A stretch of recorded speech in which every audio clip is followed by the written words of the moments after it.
Graça e paz, meus amados irmãos. Vamos ao nosso quarto vídeo da apostila que foi compilada pelo nosso irmão seminarista Isael. Nós falamos na aula passada de que o crente não pode perder a salvação. E antes de nós passar ao outro estudo que fala do batismo, nós vamos esclarecer algumas dúvidas. Primeiro, o salvo não perde sua salvação nem quando peca? Não. Todos os seus pecados já foram pagos na cruz. Ele precisa confessá-los, obviamente, tão somente, para que a sua comunhão com Deus e com os irmãos seja completa. 1 Coríntios 3, 10, 1 João 9, Tiago 5, 16. Segunda pergunta, e se a pessoa que se diz salva se desviar ou apostatar, negar a sua fé? Esta é uma grande indicação de que ela não ou nunca foi realmente salva. 1 João 2, 19. Essa é uma parte muito importante, né? Terceiro, e se a pessoa for realmente salva e se desviar? Nesse caso, o Filho de Deus estará sujeito à disciplina do seu Pai Celestial. Hebreus 12, 4 a 13, Atos 5, 5 e 10, 1 Coríntios 11, 30 e Gálatas 6, 7 e 8. Então, aí algumas outras questões a respeito da convicção da salvação, da segurança da salvação. Bem, vamos falar agora sobre o batismo.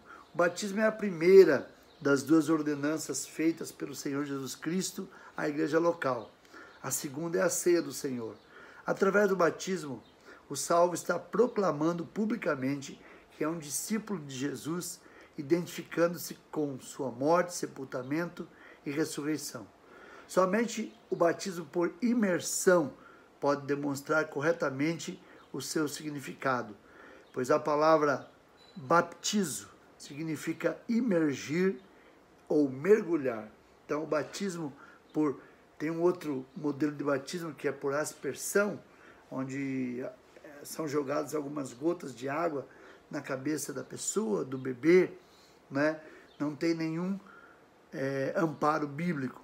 Bem, razões para o salvo em Cristo Jesus ser batizado. Primeiro, porque é uma ordenança, um mandamento de Cristo à igreja local. Não é uma opção, mas uma ordenança. Segundo, foi a prática da igreja do Novo Testamento. Atos 2, 38, 41. O batismo também é uma demonstração visível daquilo que já ocorreu espiritualmente na vida do salvo. Romanos 6. Então, o batismo ele não salva. Tem pessoas que acreditam que após o batismo algo sobrenatural vai acontecer e por causa do batismo ela vai se tornar mais santa, mais crente, enfim. Isso não tem também amparo bíblico, não é? Você é batizado porque é salvo, mas você não é salvo porque foi batizado. Então, é bom que se esclareça bem, porque em algumas igrejas até chamadas evangélicas, o batismo tem uma conotação assim sobrenatural, coisa que não tem amparo bíblico, tá? É apenas uma cerimônia onde você mostra publicamente que você já teve, antes daquele ato do batismo, um encontro com Cristo e você já é uma pessoa regenerada em Cristo Jesus. O significado do batismo, então, é um complemento do que eu acabei de falar, né? O batismo manifesta a nossa identificação com a obra de Cristo. É uma demonstração do que ele fez por nós. O batismo nos identifica com a morte de Cristo, o sepultamento de Cristo e a ressurreição de Cristo. A fórmula do batismo foi ensinada pelo próprio Senhor Jesus. Ide, portanto, fazer discípulos de todas as nações, batizando-os em nome do Pai, do Filho e do Espírito Santo. Mateus 28, 19. Então, o batismo deve ser em nome do Pai, do Filho e do Espírito Santo, pois os três atuam juntos na salvação do homem. Né? O Espírito Santo convence o homem do pecado, João 16, 8. O Filho purifica, 1 João 1,7, e o Pai adota, João 1,12 e Romanos 8, versículo 15. As condições para o batismo. Somente deve ser batizado aquele que cumprir os requisitos impostos pela palavra de Deus. Quais são esses requisitos? Primeiro, ouvir o Evangelho e aceitá-lo. Crer em Cristo como seu único e suficiente Salvador. Marcos 16:16, Atos 2:41 e Atos 8:37. E após ouvir o Evangelho, arrepender-se dos seus pecados. Atos 2:38. Importante, o batismo infantil não é de forma alguma uma prática bíblica, pois uma criança recém-nascida não tem capacidade de cumprir esses requisitos, porque a Bíblia diz, ali em Marcos, por exemplo 16:16, aquele que crer e for batizado. Um bebê, ele não tem como decidir, né? Não pensa, né?